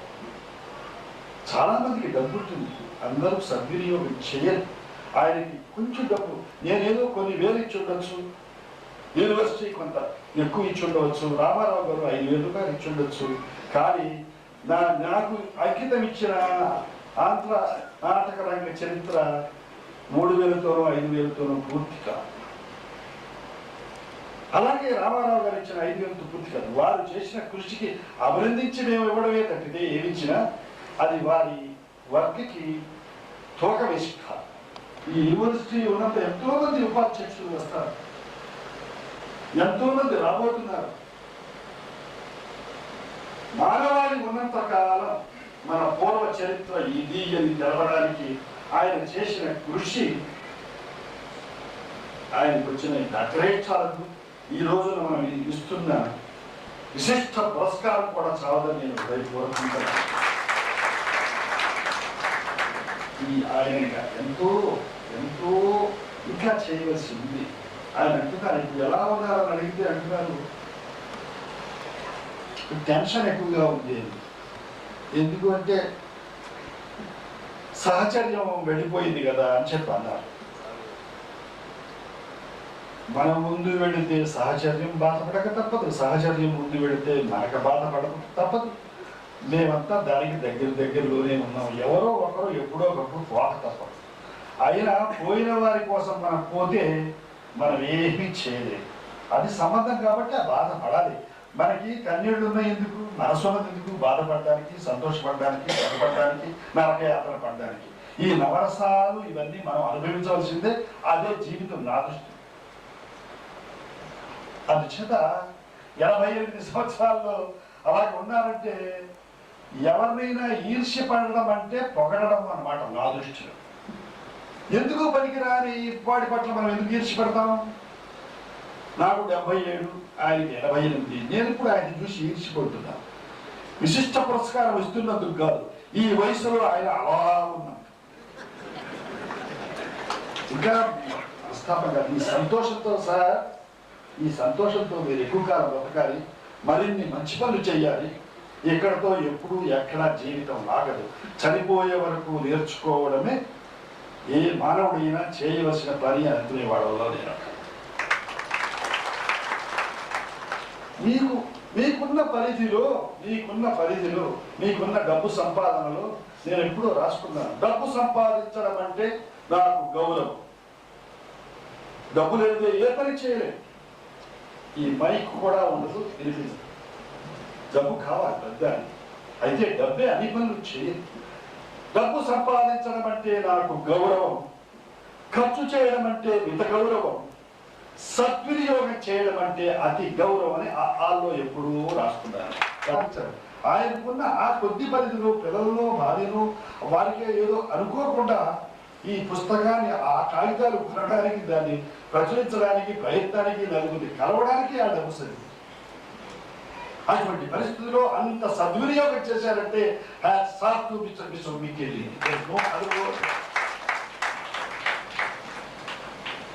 అటువంటి వ్యక్తి రీసెర్చ్ గురించి డబ్బుగా డబ్బుతో ఏం చేస్తాం. మనం చనిపోయిన బ్రతకాలంటే కొన్ని త్యాగాలు చేయకపోతే నారాయణ గారు రాశారు, నీడలాగా నీ వెంటబడేదే నిక్కమైన కీర్తి, మృత్యు బాహువుల కందలేనిది నిత్యమైన కీర్తి, ఈ డబ్బులు కొని తెచ్చే మెరుపులకేం కానీ రొచ్చు ఊపిలో ఉబికొచ్చేది సత్యమైన కీర్తి. చిచ్చు తగలబెట్టిన తర్వాత లేచిన మంటలు ఆ చిచ్చు అంచుపై నడిచొచ్చేది మచ్చలేని కీర్తి అన్నారు మన నారాయణ. అటువంటి సార్ మనం ఎన్ని సంవత్సరాలు బ్రతికామని కళాకాలం జీవిస్తారు. అంతేకాదు మన సంస్కృతిని మన వచ్చే తరాలలో జీవించేది చేస్తారు. ఈ రెండు పనులు చేస్తున్నందుకు నాకు ఎంతో ఆనందంగా ఉంది. అందుకే ఈ విశిష్ట పురస్కారం మీకు తగినంత కాకపోయినా విశిష్ట పురస్కారమే ఇది గౌరవించదగ్గదే. అందుకని మీకు దీనికి తగిన వారు, దీనికంటే పెద్దవారు అని నేను మనసారా అనుకుంటూ ఈ పురస్కారం రోజున మీ గురించి 2 మాటలు మాట్లాడే అవకాశం నాకు కలిగినందుకు నాకు ఎంతో ఆనందంగా పోతే నేను కూడా రాసుకున్నాను.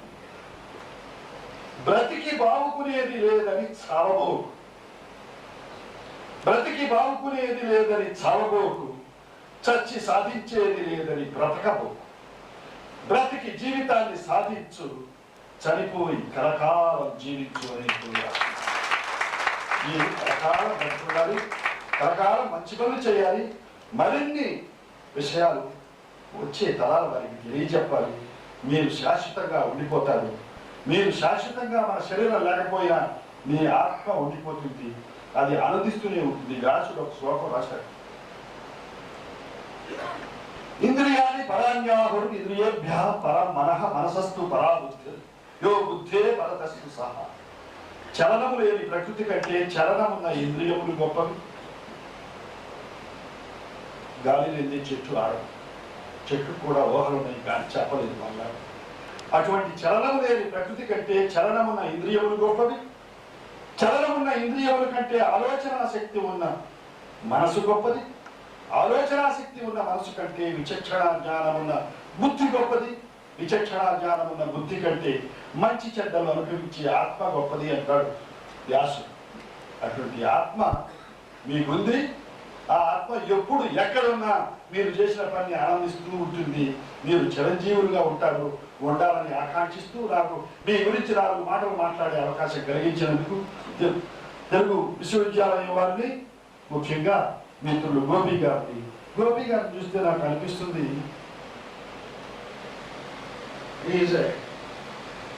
Gentlemen to the core. ఇవాళ విశ్వవిద్యాలయం ఆయన పొగడాల్సిన అవసరం లేదు. నేనేమి పురస్కారాలు ఆశించలేదు, చాలా ముఖ్యంగా దాని గురించి నేను ఆలోచించలేదు. అయితే మంచితనాన్ని ఒప్పుకోకపోతే, చెప్పుకోకపోతే నా ఆత్మ తృప్తుంది. అందుకోసమే కానీ మిమ్మల్ని పొగడానికి కాదు, ఏమి ఆశించగా గోపి గారు. Whenever I talk to you, whenever I feel talking to you, I feel that I'm going to feel that I'm going to speak to a gentleman who is there. That's how you called me to speak about Mr. Mikkelneni, a few words. Thank you very much for giving me this honor. Thank you, sir.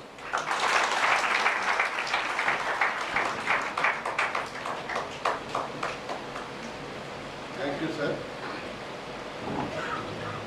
ఇప్పుడు ఈనాటి ముఖ్య అతిథి ఉన్నత విద్యాశాఖ వాచ్యులు, ఈనాటి పురస్కార ప్రదాత కరణం రామచంద్రరావు గారు ప్రసంగిస్తారు.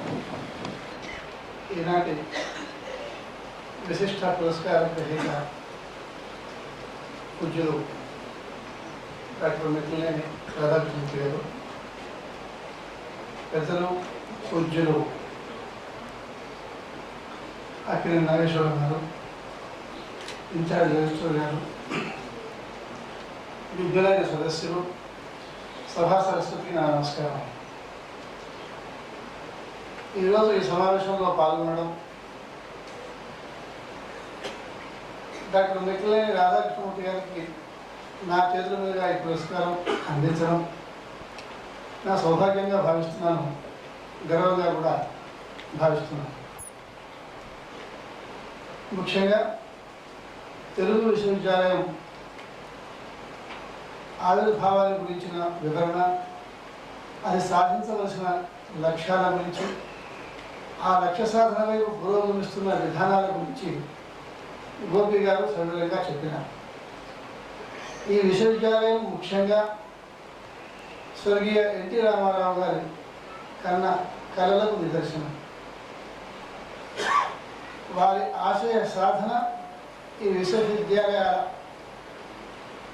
లక్ష్య సాధన ఒకటే. ముఖ్యంగా మన భారతదేశ సంస్కృతి ప్రపంచ సభ్య దేశాల్లో తలమానికంగా ఉన్న విషయం మనందరం ఈ సందర్భంగా ఒకసారి గమనించవలసిన అవసరం ఎంతైనా ఉంది.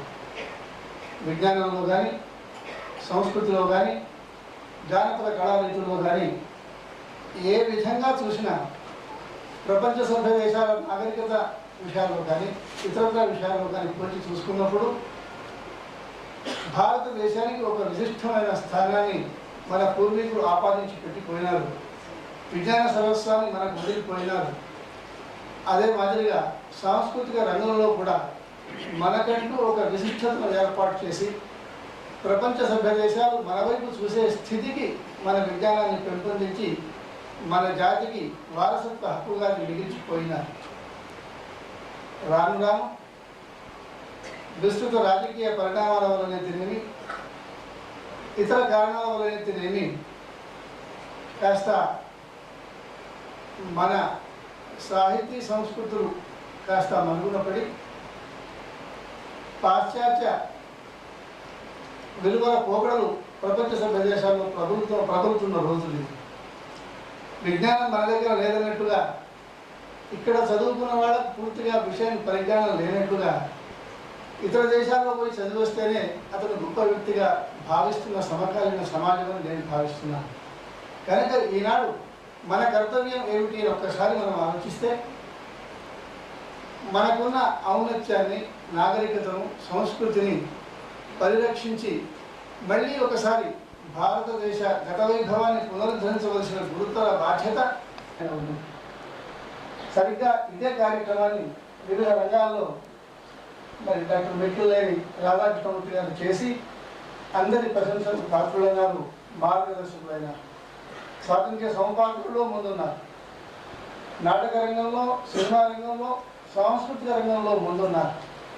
అన్నిటికి మించి తన అనుభవాలను గ్రంథస్థం చేసి భవిష్యత్ తరాల వారికి మార్గదర్శకంగా ఉండే మాదిరిగా ఒక చరిత్రను సృష్టించి మరి గ్రంథాలను రాసి భావి తరాలకు మార్గదర్శకంగా ఉండే స్థితికి తీసుకొని వచ్చినటువంటి విషయాలని అతని జీవిత చరిత్రలో చదివిన విషయాల్లో కానీ, పెద్దలు నాగేశ్వరరావు గారు మాట్లాడిన విషయాల్లో కానీ ప్రస్ఫుటంగా మనం చూసినాం.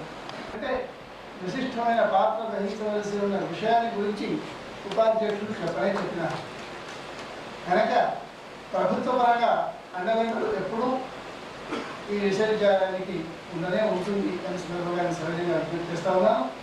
అన్నిటికంటే మించి ఈనాడు ప్రభుత్వం యొక్క ఆలోచన సరళి ప్రపంచవ్యాప్తంగా తెలుగు తేజాన్ని, మన సంస్కృతిని, మన ఆత్మగౌరవాన్ని విస్తృతంగా ప్రచారంలోకి తెచ్చి మన విశిష్టతను కాపాడుకునే స్థితికి రావాలి అనేది ప్రభుత్వం యొక్క లక్ష్యం.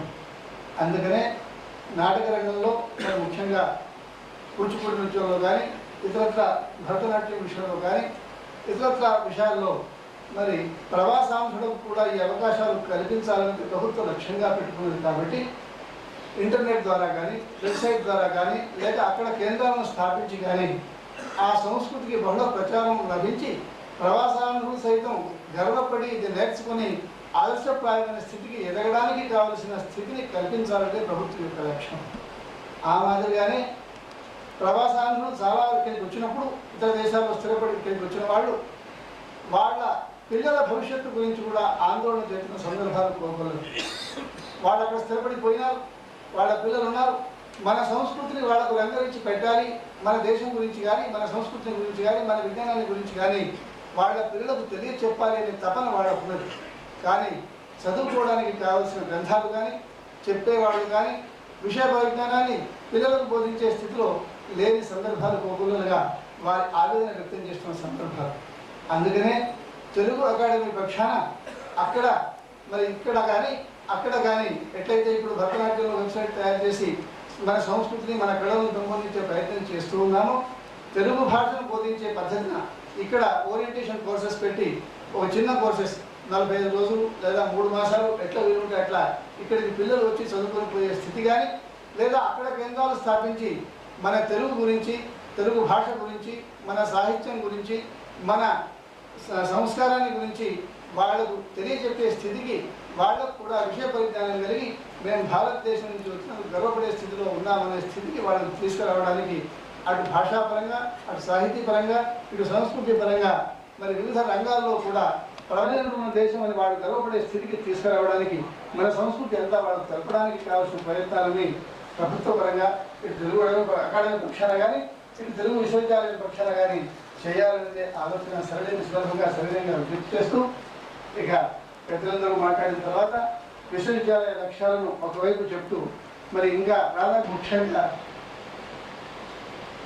తెలుగు విశ్వవిద్యాలయం 15 సంవత్సరాలు పూర్తయి బాలాధిష్టాలను దాటి యుక్త వయసులోకి వస్తూ ఉన్నది. ఇక ముందు ముందు బాగా విజృంభించి తన సర్వశక్తులను ఒడ్డి మన సంస్కృతిని, మన కళలను, జానపద గేయాలను ఇంకా ఇతర పీఠాల ద్వారా మన రాష్ట్రం వలె కాక, మన దేశం వలె కాక అంతర్జాతీయ స్థాయిలో ఈ విశ్వవిద్యాలయానికి ఒక ప్రత్యేక స్థితి వచ్చేటట్టుగా కృషి సల్పి శాఖోపశాఖలుగా విజృంపజేసి వటవృక్షం మాదిరిగా విస్తృతంగా మరి మొత్తం విశ్వంలో విస్తరించవలసిన తరుణం ఆసన్నమైంది. అటువైపు సమాయత్తం చేయవలసిందిగా మరి ఉపాధ్యక్షుల వారిని కోరుతూ దానికి కావలసిన ఆర్థికపరమైన ఇబ్బందులు ఏమైనా ఉన్నా, సాంకేతికపరమైన ఇబ్బందులు ఏమైనా ఉన్నా ప్రభుత్వ పరంగా పూర్తి అండదండలు అందించి మరి నా వంతు సహకారాన్ని ఎల్లవేళ అందిస్తారనే సందర్భంగా నేను సౌకర్యంగా విజ్ఞప్తి చేస్తూ ముఖ్యంగా ఈనాటి పురస్కార గ్రహీత గురించి ప్రత్యేకంగా చెప్పవలసిన అక్కర్లేదు. జగమరిగిన బ్రాహ్మణునికి జంగమేళ అన్నట్టుగా మరి వారిని గురించి వారికంటే చిన్నవాడిని, అనుభవం లేని వాడిని నేనేదో చెప్పకపోవడం మరి భావ్యం కాదు కనుక వారిని భావితరాల వారు ఆదర్శంగా తీసుకొని మరి రేపు రాబోయే యువతీ యువకులందరూ కూడా ఆ మాదిరిగా కీర్తి ప్రతిష్టలు సంపాదించడానికి, మన జాతి గౌరవాన్ని నిలపడానికి, మన దేశ సంస్కృతిని పునరుద్ధరించడానికి కర్కటబద్ధై ఈ సమావేశం నుంచి కదిలి అటువైపు ప్రతి ఒక్కరూ ఆలోచన చేసి ఎవరి వంతు సహకారాన్ని వాడు అందించాలని సందర్భంగా నేను సరైనంగా విజ్ఞప్తి చేస్తూ ఈ అవకాశం కల్పించిన ప్రజలందరికీ హృదయపూర్వక ధన్యవాదాలు అర్పిస్తూ సెలవు తీసుకుంటున్నాను.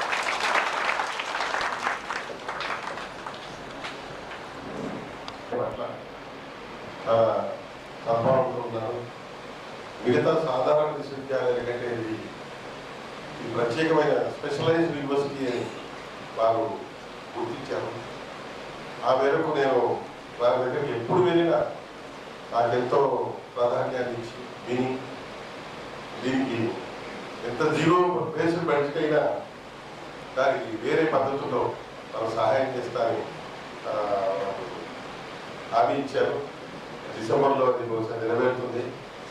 వారిని నేను ఎప్పుడు వారి మంచితనాన్ని నేను ఎక్స్ప్లోర్ అని ఎక్స్ప్లెయిన్ చేస్తానని సవినయంగా నేను మీకు మనవి చేస్తున్నాను. మీరు మాకు సహాయం చేస్తానన్నారు. అంతే చాలు, అంతే చాలదు, సహాయం చేయాలని మరీ మరీ కోరుతున్నాను.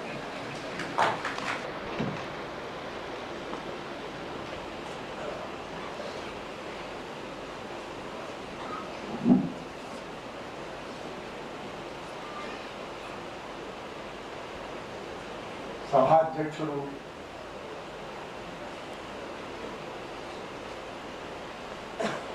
ఉన్నత శాఖ విద్యామాత్రి శ్రీ కరణ రామచంద్రరావు గారికి, విశిష్ట అతిథి ఫాల్కే అవార్డు గ్రహీత పద్మభూషణ్ అక్కినేని నాగేశ్వరరావు గారికి, అధ్యక్షులు ఆచార్య గోపి గారికి ప్రశంస అందించినటువంటి శ్రీ చెన్నయ్య గారికి,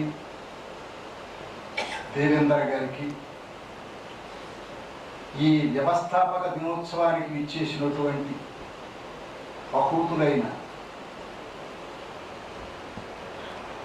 పెద్దలకు, కళామూర్తులకు, సాహితీ మూర్తులకు, మిత్రులకు,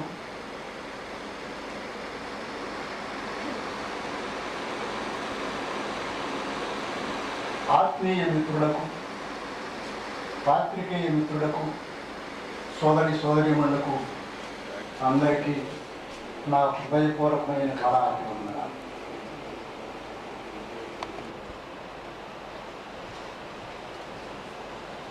విశిష్టమైన విలక్షణం కలిగినటువంటి విశ్వభారతి శాంతినికేతనం లాగా విద్యతో పాటు లలిత కళలన్నింటినీ అభివృద్ధి చేసి ఆంధ్రదేశంలో ఏ విశ్వవిద్యాలయంలోనూ జరగనటువంటి విలక్షణమైనటువంటి, వినూత్నమైనటువంటి, విశిష్టమైనటువంటి కార్యక్రమాలు జరుగుతున్నటువంటి ఈ తెలుగు విశ్వవిద్యాలయ యొక్క నిర్మాత, 45 సంవత్సరాల స్నేహితులు, సాటి మిత్రుడు, సాటి నటుడు, విశ్వవిఖ్యాత నట సార్వభౌముడు నందమూరి తారక రామారావు గారి కళామందిరంలో తెలుగు విశ్వవిద్యాలయం తరఫున నాకు ఈనాడు ఈ విశిష్ట పురస్కారం జరుపుకున్నందుకు నేను చాలా ఆనందిస్తున్నాను, గర్విస్తున్నాను. ఆయన కళల పంట విశ్వవిద్యాలయంలో ఈ లలిత కళలన్నీ పెట్టవద్దండి, అకాడమిక్ ప్రాసెస్లో ఇవన్నీ కష్టం, కళా హృదయం ఉన్నవాళ్ళే కళా సంస్థను నడపాలి అని ఒక సందర్భంలో ఈ విషయం వచ్చినప్పుడు నేను ఆయనతో చెప్పినప్పుడు, కాదు బ్రదర్, దాన్ని మనం నడుపుదాం, నడిపి తీరుతాం అని ఆ రోజు ఆయన ప్రతిజ్ఞ చేశారు. ఆ ప్రతిజ్ఞ ప్రకారం ఎన్ని ఒడిదుడుకులు ఉన్నా కూడా ఈనాడు అనేకమైనటువంటి బృహత్తరమైనటువంటి కార్యక్రమాలను తీసుకుని మరి ఈనాడు ఆచార్య గోపి గారు, ప్రథమ వైస్ ఛాన్సలర్ శ్రీ నారాయణ రెడ్డి గారు ఉన్నప్పుడు ఈ విశ్వవిద్యాలయాన్ని పరిగెత్తించాడు ఆయన. సరిగా 10 గంటలకు ఆయన వచ్చేవాడు. ఆయన వచ్చేటప్పటికి అందరూ కూడా వచ్చి ఉండేవారు. తానే రాకపోతే అందరూ ఆలస్యం చేస్తారనేటువంటి పద్ధతుల్లో నారాయణ రెడ్డి గారు వస్తున్నారంటే గడగడ గడగడ కారిడార్స్ అన్నీ మామూలుగా వచ్చేవాళ్ళు, కుర్చీల్లో కూర్చునేవాళ్ళంతా పరిగెత్తింది ఆనాడు విశ్వవిద్యాలయం. మధ్యలో అనేకమైనటువంటి ఒడిదుడుకులు వచ్చినాయి. వచ్చినప్పటికీ కూడా గోపి గారు వచ్చిన తర్వాత ఇప్పుడు జరిగేటువంటి అనేకమైనటువంటి కార్యక్రమాలు, అనేకమైనటువంటి పురస్కారాలు ఎన్నో జరుగుతూ ఉన్నాయి. అందుకు విశ్వవిద్యాలయ పాలక వర్గానికి, అధ్యాపక వర్గానికి, ముఖ్యంగా విశ్వవిద్యాలయ ఉపాధ్యక్షుడు గోపి గారికి నా హృదయపూర్వకమైనటువంటి కృతజ్ఞతలు చెప్పుకుంటున్నాను. ఈ సందర్భంలో నా మిత్రులతో పాటు ఆత్మీయ మిత్రుడు శ్రీ నారాయణ రెడ్డి గారు, 45 సంవత్సరాల స్నేహితులు ఈ సభలో లేకపోవడం నాకు కొంచెం కొత్తగానే ఉంది. అయినప్పటికీ ఈ పురస్కార కార్యక్రమాన్ని తలపెట్టినందుకు మరొకసారి విశ్వవిద్యాలయ వైస్ ఛాన్సలర్ గారికి, ఈ పురస్కారాన్ని నిర్ణయించేటువంటి నిర్ణాయక కమిటీ ఏకగ్రీవంగా నాకు ఈ విశిష్ట పురస్కారాన్ని ప్రదానం చేసినందుకు వారందరికీ కూడా నేను కృతజ్ఞతలు చెప్పుకుంటున్నాను. మాకు ఎంతోమంది కృతజ్ఞతలు చెప్పారు. ఎన్నో టెలిగ్రామ్స్ వచ్చినాయి. ఎంతోమంది మిత్రులు వచ్చారు. విజయవాడ నుంచి జ్యోతిపతి శంకర్రావు గారు వచ్చారు. క్రితం సంవత్సరమే సతీ సమేతంగా సహస్ర చంద్ర దర్శనోత్సవం జరిపినటువంటి అక్కినేని నాగేశ్వరరావు గారి నాటక కళా పరిషత్తు అధ్యక్షులు కొండవరావు గారు లాంటి మిత్రులు, నా సహచర మిత్రులు అమ్మారెడ్డి కృష్ణమూర్తి గారు, హనుమంతరావు గారు, వేణుమాధవ్ గారు, మా ఆత్మీయ మిత్రుడు ఉమ్మడి గారు, నేను చేస్తున్నటువంటి కృషికి ఎప్పుడు వెన్నంటి నాకు అండగా ఉంది. నన్ను ఉత్సాహపరుస్తూ నేను చేసేటువంటి పనిని 10 మందికి చెప్పి నాకు మరింత ఉత్సాహాన్ని కలిగించినటువంటి వారందరూ కూడా నేను నమస్కారం చేస్తున్నాను. ముఖ్యంగా ఇవాళ ఇంతటి కార్యక్రమం జరగడానికి ఒక ముఖ్య విషయం చెప్పాల్సినటువంటి అవసరం. అదేమిటంటే, ఒక వ్యక్తి ఇచ్చినటువంటి ఉత్సాహంతో ఆ ఉత్సాహాన్ని పొందినటువంటి మరో వ్యక్తి ఎంతటి పరిశ్రమ చేస్తాడో, ఎంతటి దీక్షతో, ఎంత తపస్సుతో, ఎంతెంత పనులు చేస్తాడో అనేదానికి నిదర్శనంగా మిత్రుడు అక్కినేని నాగేశ్వరరావు గారి గురించి ఒక మాట చెప్పాలి. నా నాటకరంగ చరిత్ర తెలుగు భాషా సమితి అవార్డు వచ్చి ముందు వారికి ఎందుకు చూపించానంటే, ఆయన సామాన్య కుటుంబం నుంచి వచ్చాడు. ఆయన నా మాదిరిగానే ఆయన కూడా ఎక్కువగా చదువుకోలేదు. ఆయన కూడా చదువుకోకుండా నాటకాల్లో వేషాలు పెట్టి వచ్చినటువంటి వ్యక్తి. ఆనాడే నాటక రంగంలో విశిష్టమైనటువంటి పేరు ప్రఖ్యాతులు సంపాదించినటువంటి వ్యక్తి. ఆ వ్యక్తికి నాటకంగా చూపించడం అనేటువంటి దృష్టితో ఆయన చూపించడం జరిగింది. దాని తర్వాత దానికి అవార్డు వచ్చింది. అవార్డు వచ్చిన తర్వాత భక్తవేదేవ షూటింగ్లో నేను ఒరిస్సా కింగ్ లక్ష్మణసేన మహారాజు, ఆయన జయదేయ మహారాజు, ఆయన ఓడించడానికి అష్టదిగ్గజాలలాగా అందరూ కూర్చున్నటువంటి తరుణంలో తెలుగు భాషా సమితి అవార్డు వచ్చింది మీకు. దేశంలో అక్కడక్కడ పురస్కారాలు జరుగుతున్నాయి, మరి మన వాళ్ళు ఎవరైనా చేస్తున్నారా? మన వాళ్ళు పురస్కారాలు చేస్తారని, దేశంలో వాళ్ళు పురస్కారాలు చేస్తారని దృష్టితో మీకు రాయలేదండి. ఆనాటి నాటకరంగ వైభవం, ఆనాటి ప్రాచీన జానపద కళా రూపాల యొక్క వైభవం, ఆ నీడలో పెరిగిన వాడిని, ఆ మహానటుల యొక్క నటనంతా చూసిన వాడిని, ఆ మహానాటక ప్రదర్శనని చూసినటువంటి వాడిని, అవన్నీ మరుగున పడిపోయి అజ్ఞాతంగా కాలగర్భంలో కలిసిపోతూ ఉన్నటువంటి పరిస్థితుల్లో రాసినటువంటి గ్రంథమే అని ఆయనకి చెప్పినప్పుడు, మరి ప్రింట్ చేస్తున్నారా దీన్ని అన్నారు. చేయటం లేదండి, ఒక చిన్న ఇల్లు కట్టుకున్నాను, అదే సమయంలో మా అమ్మాయి పెళ్లి చేయాల్సి వచ్చింది. గో హెడ్, నేను ప్రింట్ చేస్తాను, నేను నాటక రంగం నుంచి వచ్చాను, సినిమా రంగంలో ఉన్నాను, డబ్బులు సంపాదిస్తున్నాను, నాటక రంగాన్ని నేను రుణం తీర్చుకోవాలి, మీరు ప్రింట్ చేయండి అని ఆ రోజున ఆ ఇచ్చిన ఆ ఒక్క మాట నిజంగా జయదే మహాకవి. ఎందుకంటే ఆ సన్నివేశం కూడా ఎంత నాటకీయంగా జరిగిందో చూడండి. నేనంతా కూడా వెంటనే చెప్పాను, అది మీకే అంకితం ఇస్తానండి. ఆనాడు ఉన్నటువంటి నా నాటకరంగ చరిత్ర యొక్క అవార్డు వచ్చినటువంటి మ్యాన్స్క్రిప్ట్ ఫుల్ స్కేప్లో 200 పేజీలు మాత్రమే. ఆయన ఇచ్చినటువంటి ఆ ఉత్సాహంతో దాన్ని 1500 పేజీల మ్యాన్స్క్రిప్ట్ వరకు రీసెర్చ్ చేసి పెంచి దాన్ని ముద్రించి ఆయనకు అంకితం ఇచ్చిన తర్వాత చాలామంది మిత్రులు నన్ను అభినందించారు. అందులో చాలామంది మహానటుల జీవితాలు కూడా ఉన్నాయి. ఆ మహానటుల యొక్క జీవితాలు మాకిస్తే మేము మా గ్రంథంలో, మా పత్రికలో ఆంధ్రప్రభ నేను ప్రచురిస్తామని బుధవారం కామరాజు గారు, విద్వాన్ విశ్వం గారు, పుత్తూరు వెంకటేశ్వర గారు వీరంతా కూడా నాకు ఎంకరేజ్ చేయడం వల్ల దాదాపు 400 మంది నటీనటుల యొక్క జీవితాలు కాలగర్భంలో కలిసిపోయి కుటుంబాలే మర్చిపోయినటువంటి వాళ్ళందరినీ కూడా మరుగున పడినటువంటి వాళ్ళంతా కూడా ఎదుగు తీసుకురావడానికి అవకాశం కలిగింది. దీనికంతా కారణం ఆంధ్ర నాటకరంగ చరిత్ర, నాగేశ్వరరావు గారు ఇచ్చినటువంటి మాట, ఆ స్ఫూర్తి, ఆ ఉత్సాహంతో 400 మంది నటినటువంటి విలువలు తీసుకొచ్చాము. అది ప్రింట్ చేశాను. ఎందుకు చెప్తున్నానంటే ఎంతైనా చెప్పడానికి అవకాశం ఉంది. ఒక వ్యక్తి ఇచ్చినటువంటి ఉత్సాహంతో నేను ఎంత పని చేశాననేటువంటి దాని గురించి చెప్పడానికి మాత్రమే ఈ మాటలు నేను ఉంచుతున్నాను. ఆ తరం యొక్క వైభవం అంతా చూసిన వాడిని, రాజకీయ ఉద్యమాల్లో పనిచేశాను. ఈ సందర్భంలో మీకు ఒక విషయం చెప్పాలి. తెలుగు భాషా సమితికి స్క్రిప్టు 5-6 రోజుల్లో దాన్ని సబ్మిట్ చేయాలి. సబ్మిట్ చేయాలంటే 3 కాపీలు తీయాలి. 3 కాపీలు కార్బన్ కాపీలు తీయాలి.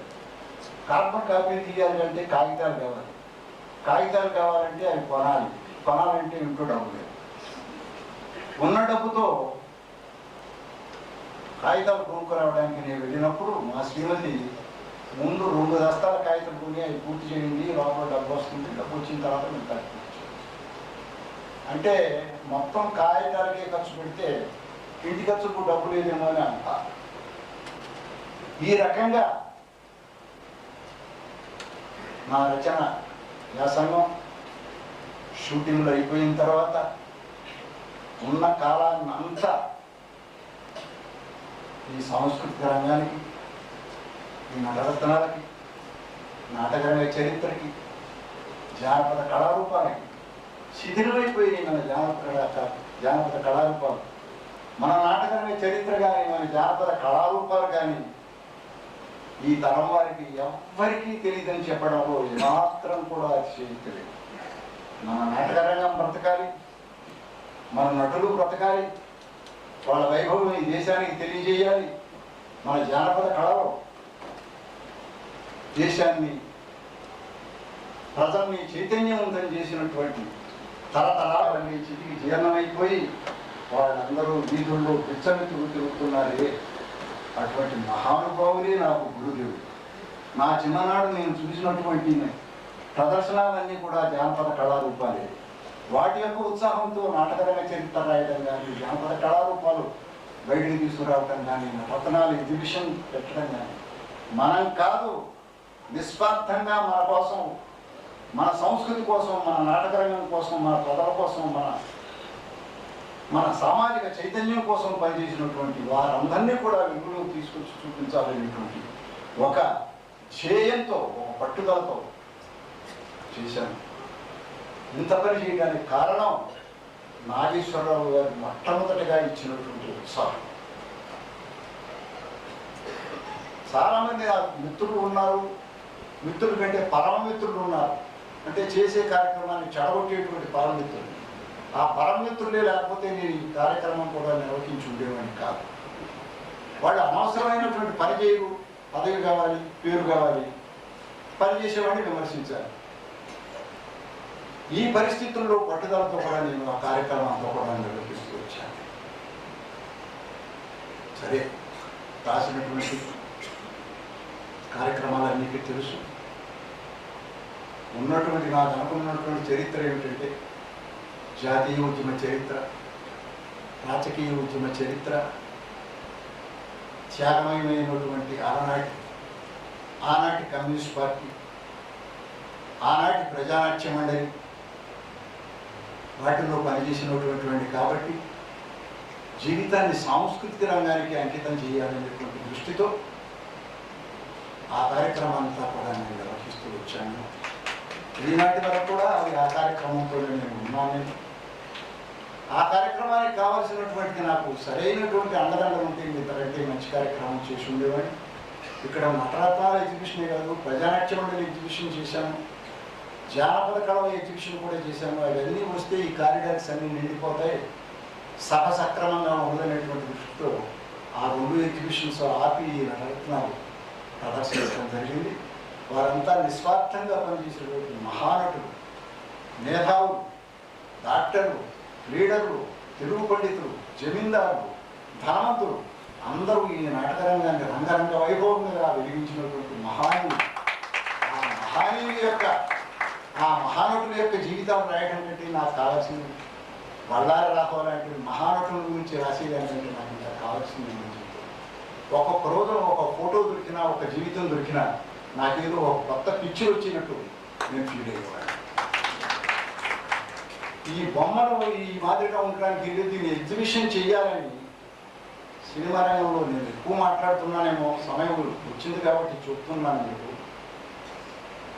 ఏమండి, ఒక రోజు వేషం ఉంది, ఒక వేసి ఈ ఎగ్జిబిషన్ దీని ద్వారా దీనికి ఉపయోగిద్దామనేటువంటి దృష్టిలో ఆ డబ్బుని ఆ రకంగా ఉపయోగించి ఆ ఎగ్జిబిషన్ అంతా కూడా నేను తయారు చేశాను. దానికి ఎవ్వరూ కూడా నాకేమి సహాయం చేయలేదు. సంగీత నాటకం అకాడమీ వారు 3,000 రూపాయలు ఇచ్చి మొత్తం ఎగ్జిబిషన్ అంతా ఇవ్వమన్నారు ఆ రోజు. ఇవ్వనండి, ఇది ఈ 3,000 రూపాయలకి 5,000 రూపాయలకి వచ్చే ఇది కాదు, ఇది మా జీవితం అంతా ధారపోసి చేసినటువంటిది, అవసరం లేదు, ఉన్న దాంట్లో నేనే చేస్తాననేటువంటి దృష్టితో నేను చేసుకుంటూ వచ్చాను. ఈ ఉద్యమాలు వెనకమాల దేశం కోసం, ప్రజల కోసం ఇంత ఉద్యమాల్లో ఉండి ఇన్ని బాధపడి విలాసవంతమైనటువంటి సినిమా రంగంలో అనేకమైనటువంటి విలాసాలు ఉన్నాయి. ఆ విలాసాల గురించి పోకుండా ఉన్న సమయాన్నంతా, కాలాన్నంతా కర్పూరంలాగా కరిగించి దీనికోసమే నేను పనిచేశాను. దీనికి నా కుటుంబం, ముఖ్యంగా నా శ్రీమతి రాజకీయ ఉద్యమాల్లో ఆమె హిందీ విశారద పాస్ అయింది. ఆనాటి కమ్యూనిస్టు మహిళా ఉద్యమాల్లో పనిచేసింది. నన్ను అరెస్ట్ చేసినప్పుడు, నన్ను జైల్లో పెట్టినప్పుడు కోర్టు చుట్టూ తిరిగింది. నన్ను లాఠీలతో బాధేటప్పుడు రాత్రి 2:30 గంటలకి జ్వరంలో ఉండగా పోలీసులు వచ్చి నన్ను పట్టుబెడుతూ ఉంటే చిమ్నీ గుడ్డు తీసుకుని వాళ్ళని వెంటబడి, వాళ్ళని పోట్లాడి, వాళ్ళ మీద తిరగబడి ఎందుకు అరెస్ట్ చేస్తున్నారు, వారెంట్ చూపించండి, ఎవరో రిపోర్ట్ ఇస్తే మీరు వచ్చి చేస్తారా అని ఈ మాదిరిగా నా యొక్క ఉద్యమంలో, నా ఈ కార్యక్రమంలో, నా ఎగ్జిబిషన్లో నేను ఫోటోలు అంటిస్తూ ఉంటే ఆమె మైదా పిండి అంతా కూడా వాటికి రాసి నాకు అందజేసాను. ఆ రకంగా నా కుటుంబం ఆమె నేను రాసినటువంటి రచనల్లో కూడా ఈనాడు కూడా నన్ను డిస్టర్బ్ చేయలేదు. ఒక్కరోజు మాత్రం నేను నటరత్నాలు రాసేటప్పుడు మధ్యలో వచ్చి ఈ అబ్బాయిని హాస్పిటల్కి తీసుకెళ్ళాలన్నప్పుడు ఇప్పుడేంటి హాస్పిటల్ అని నేను విసుక్కున్నాను. అంటే ఏదో ఒక ధార వచ్చింది, నేను రాసేస్తున్నాను. సరే 10 నిమిషాలు అయిన తర్వాత కాఫీ ఇచ్చింది, కాఫీ తాగిన తర్వాత హాస్పిటల్కి వెళ్తాను.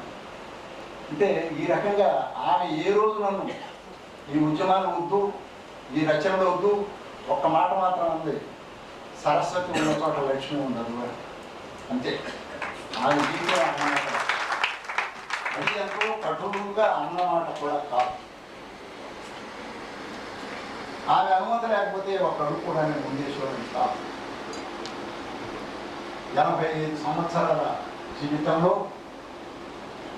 63 సంవత్సరాలు నాన్న లేడు, అమ్మ వివాహం చేసి వదిలేస్తే 63 సంవత్సరాలుగా నాకు భార్యగా, స్నేహితురాలుగా, సలహాదారుగా, తల్లిగా ఆదరించి నాకు ఈ కార్యక్రమానికి ప్రాప్తి.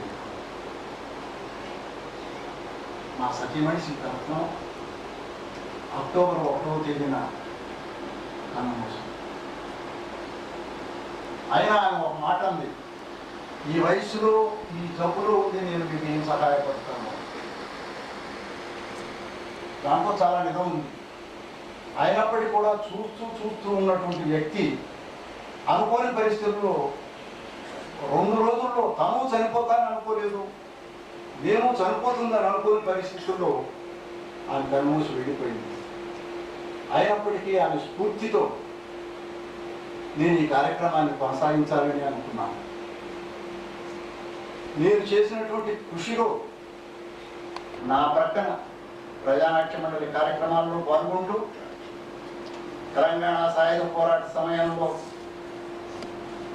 విప్లవాత్మకమైనటువంటి మాపుమి నాటకంలో కథానాయక పాత్రకి ఎవరూ దొరకకపోతే ఆమెనే ధరించమని అడిగితే ముందుకొచ్చి ఆ పాత్రను ధరించి నాతో పాటు దేశమంతా అహ్మదాబాద్ నుంచి ఢిల్లీ దగ్గర నుంచి పూణే దగ్గర నుంచి సోలాపూర్ దగ్గర నుంచి మొత్తం పిల్లల్ని వాళ్ళ చదువులు వాళ్ళ ఆరోగ్యాలు ఇవన్నీ కూడా లెక్క చూడకుండా నా వెంట తిరిగి నా ఆరోగ్యం బాగుండగా సీనుకి మధ్య అలసిపోయి నేను పడుకుంటే నాకు ఉపచారాలు చేస్తూ నాకు తోడునుడుగా ఉన్నటువంటి మా సీతారత్నం ఆమె కూడా సహభాగం ఉంది ఈ పురస్కారంలో. అందువల్ల 25,000 రూపాయలు ప్రతి సంవత్సరం కూడా తెలుగు విశ్వవిద్యాలయం ఇచ్చేటువంటి ధర్మనిధి స్మారక పురస్కార కోవలో ఆమెకు నాకు వచ్చినటువంటి పారితోషికంలో 25,000 రూపాయలు గోపి గారికి నేను అందజేస్తాను. మరో ముఖ్యమైన విషయం ఏంటంటే నా ఆంధ్ర నాటక రంగ చరిత్ర ఎప్పుడూ అయిపోయి కాపీలని ఈనాడు లేవు. అలాగే నా నటరత్నాలు 266 ప్రచురించారు. ఇంకా 140 నటరత్నాలు అలాగే ఉన్నాయి. అవి ముద్రణ కాలేదు. ఆ గ్రంథాలను ముద్రించాల్సినటువంటి అవసరం కూడా ఉంది. అందుకు విశ్వవిద్యాలయం వారు ఏ విధమైనగా సరే వారు ఒక నాటకరంగ చరిత్ర మాత్రం వారు ముద్రిస్తామన్నారు. మిగతా నటరత్నాలు కూడా వారిని ముద్రించమని కోరుతున్నాను నేను. దీనికి కావాలి, ఎందుకంటే ఇవాళ ఎవరు కూడా ముద్రించేటువంటి పరిస్థితుల్లో లేరు కాబట్టి, నేను స్వయంగా నేను ముద్రించే పరిస్థితుల్లో లేరు కాబట్టి ఆ కార్యక్రమాన్ని దాన్ని చేపట్టవలసిందిగా వారికి తెలియజేస్తూ నన్ను ఇక్కడికి ఆహ్వానించి ఆప్యాయతో ఆహ్వానించి నాకు ఈ విశిష్ట పురస్కారాన్ని అందజేసి నన్ను ఎంతో ఆదరంగా చూసినటువంటి విశ్వవిద్యాలయ పాలకవర్గానికి, న్యాయ నిర్ణేతలకు, ఈ విశిష్ట పురస్కార ఉత్సవానికి వచ్చి అందరూ చెప్పిన మాటలు సావధానంగా ఉన్నటువంటి ప్రేక్షక మహాశయులకు మీ అందరికీ మరొకసారి నా అభివందనాలు అందజేస్తూ, ఇక ముందు కూడా ఆమె పోయిన దాన్ని ఒక ఉత్సాహంగా తీసుకుని ఇంకా ఈ కళారంగానికి సేవ చేస్తానని దగ్గర వాగ్దానం చేస్తూ గోపి గారికి ధర్మనిధి పురస్కారం కింద ఆ చెక్కును వారికి అందజేస్తున్నాను.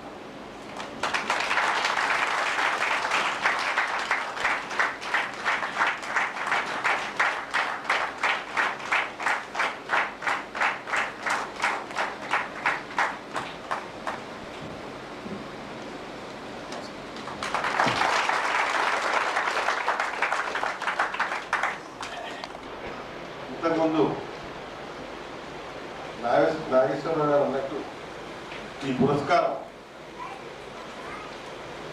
మిక్కిలినేని గారంత ఎత్తయింది కాకపోయినా ఇది వారికి వచ్చిన సమయం చాలా అపూర్వమైంది.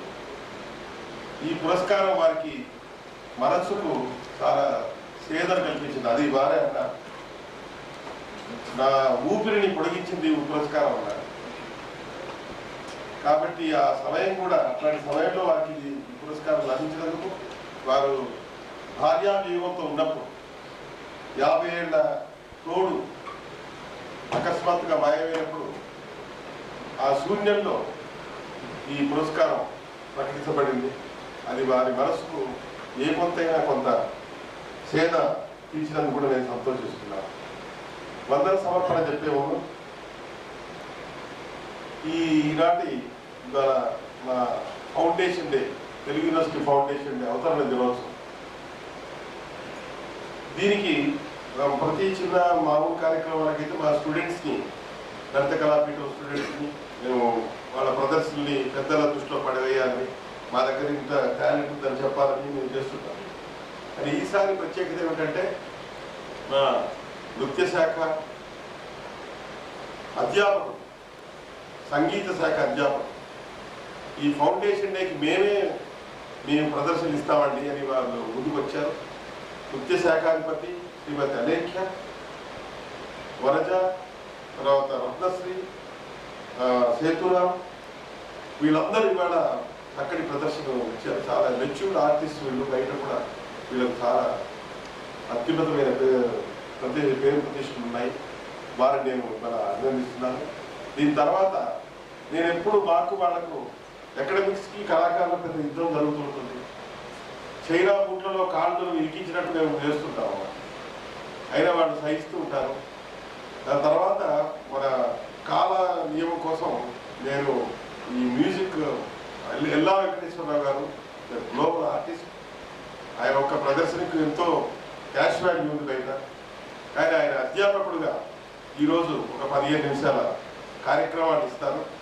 ఇది ఇన్ని విశిష్టతలు ఉన్న దీనికోసం వ్యవస్థాపక దినోత్సవం, ఒక గొప్ప వ్యక్తికి పురస్కారం లభించిన రోజు. అందుకని నేను మొదటి నుంచి టైం వెంట గడియారం వెంటనే పరిగెత్తిస్తున్నాను. ఇన్ని ఈవెంట్స్ ఉన్న 8 అయింది. ఇంకో 15 నిమిషాల్లో కార్యక్రమం అయిపోతుంది. ఎల్లా వెంకటేశ్వరరావు గారి కార్యక్రమాలుగా మీరు చూడాలని కోరుతున్నాను. తర్వాత ఈ మధ్యలో సాంస్కృతిక కార్యక్రమాన్ని ఇంత పరిమళవంతంగా నిర్వహిస్తున్న వారు మా విస్తరణ సేవా విభాగం వారు doctor J Chennaiah, PRO of this university. తర్వాత ఇన్ఛార్జ్ విస్తరణ సేవా విభాగం అతని సహచరుడు రామూర్తి. దీన్ని ఇంత పరిమళవంతంగా దీన్ని మెకానికల్ కూడా పురస్కార ప్రదానం చేయొచ్చు, ఉద్యోగ ధర్మంగా చేయొచ్చు, మామూలుగా అందించవచ్చు పెద్దలతో. ఎమోషనల్గా ప్రశంసాపత్రం రాసి ఎమోషన్కి ఎక్కడ మనం డబ్బులు ఇచ్చి ఎమోషన్ తెచ్చుకోలేము. Because is writer.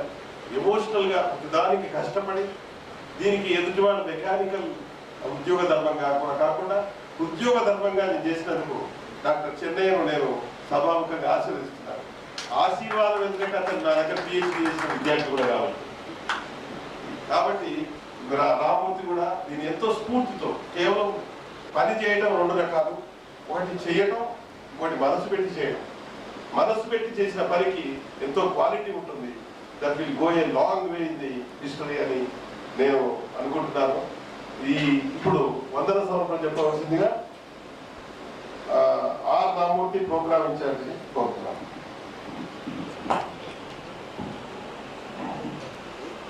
సభకు నమస్కారం. ఈనాటి కార్యక్రమానికి ముఖ్య అతిథిగా వచ్చేసి డాక్టర్ మిక్కిలేని రాధాకృష్ణమూర్తి గారికి విశిష్ట పురస్కారాన్ని అందజేసి సత్కరించిన రాష్ట్ర ఉన్నత విద్యాశాఖ మార్చులు మాన్య శ్రీ కరణం రామచంద్రరావు గారికి విశ్వవిద్యాలయం పక్షాన కృతజ్ఞతలు తెలియజేస్తున్నాను.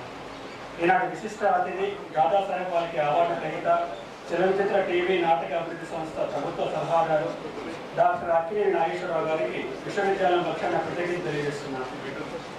అలాగే ఈనాటి కార్యక్రమానికి అధ్యక్షత వహించి విజయవంతంగా నడిపించిన ప్రముఖ కవి, విమర్శకులు, మా విశ్వవిద్యాలయం ఉపాధ్యక్షులు ఆచార్య గోపి గారికి కృతజ్ఞతలు తెలియజేస్తున్నాను. ఇన్ఛార్జ్ మినిస్టర్ శ్రీ ఎం దేవేంద్ర గారికి, విశిష్ట పురస్కార గ్రహీత డాక్టర్ మిక్కిలేని రాధాకృష్ణమూర్తి గారికి కృతజ్ఞతలు తెలియజేస్తున్నాను. కార్యక్రమానికి ముందు నృత్య ప్రదర్శన ఇచ్చిన నృత్యశాఖ బోధన సిబ్బందికి, కార్యక్రమంలో ఎందరో పెద్దలు పాల్గొన్నారు. అందరికీ పేరు పేరున కృతజ్ఞత తెలియజేస్తూ ఈ కార్యక్రమం ఇందులో ముఖ్యంగా ప్రకటిస్తున్నాను.